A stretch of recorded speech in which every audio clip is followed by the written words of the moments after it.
మీరు చూడవచ్చును. ఇప్పుడు దుర్మార్గుల చేత కలిసినటువంటి వారికి దుర్మార్గ బుద్ధినే వస్తుంటాయి. தீயோருடன் சேர்பவர்களுக்கு தீய குணங்களே வரும்.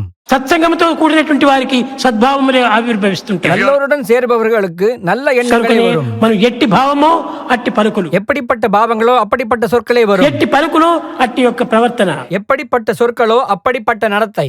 ఈ ప్రవర్తన చేతనే మనం మంచి వారం అయిపోతున్నాము. இந்நடத்தையின் மூலம் நீ நல்லவனாகி விடுகிறாய். అప్పుడే నీవు మానవుడు అనే సార్థక నామాన్ని నీవు సాధిస్తున్నావు. அப்போதுதான் மனிதன் என்னும் பெயரை பெற தகுதி பெற்றவனாவான். మానవుడు మానవుడు మానవుడు అనగా కేవలము చేతులు కాళ్ళు ముక్కు నోరు ఈ ఆయుధములంతా పెట్టుకొని కేవలం ప్రవర్తించేటువంటి వాడు మాత్రమే కాదు.